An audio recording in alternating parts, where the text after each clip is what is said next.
এবারের সরস্বতী পুজোটা আমার কাছে একেবারে অন্যরকম। এবারের সরস্বতী পুজো যেমন দুদিন পড়েছিল, তেমন দুটো দিনই আমার কাছে বেশ অন্যরকম কেটেছে।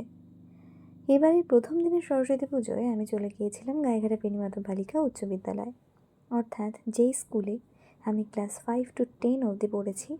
সেই স্কুলের পুজোতে যেতে এবার ভীষণ ভালো লেগেছে।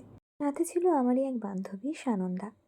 তো আমরা দুজনে মিলে প্রথমে চলে গিয়েছিলাম স্কুলের পুজো অ্যাটেন্ড করতে। মনে পড়ে স্কুলের পুজোতে মনে হয় লাস্ট গিয়েছিলাম অনেক ছোটোবেলায়। তারপর আর স্কুলের পুজোতে যাওয়া হয় না। হয় না বলতে, সরস্বতী পুজোর দিন অ্যাকচুয়ালি আমি বাড়ি থেকে সেরকমভাবে বেরোই না। বাড়িতেই থাকি বা কোথাও কাজ পড়লে তখন যাওয়া হয়। তা বাদে সরস্বতী পুজোর দিন আর বেরোনো হয় না। আর এবারে সরস্বতী পুজোতে স্কুলে গিয়ে সত্যি মনটা ভরে গিয়েছিল। এত সুন্দর ফুল দিয়ে আলপনা করা এবং এত সুন্দর ফুল দিয়ে কিছু কী বলবো, পলাশ ফুল, হাঁস, স্বয়ং বিদ্যার দেবী যেন সেখানে বিরাজ করছেন। মনটা একেবারে প্রশান্তির সাগরে ডুব দিয়েছিল, এটুকু বলতে পারি। যদিও এদিন একটা ইনভিটেশন ছিল, সেই ভিডিওটা তোমাদের সঙ্গে শেয়ার করব নেক্সট ব্লগে।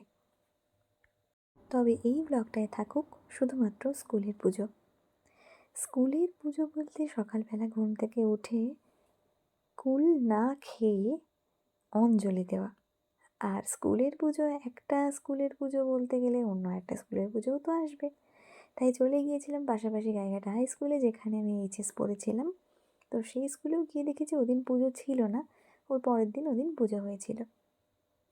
এবার তোমাদের সঙ্গে শেয়ার করে নেওয়া যাক স্কুলের পুজোর কিছু মুহূর্তগুলো, যেগুলো আমি করেছিলাম ফ্রেমবন্দি।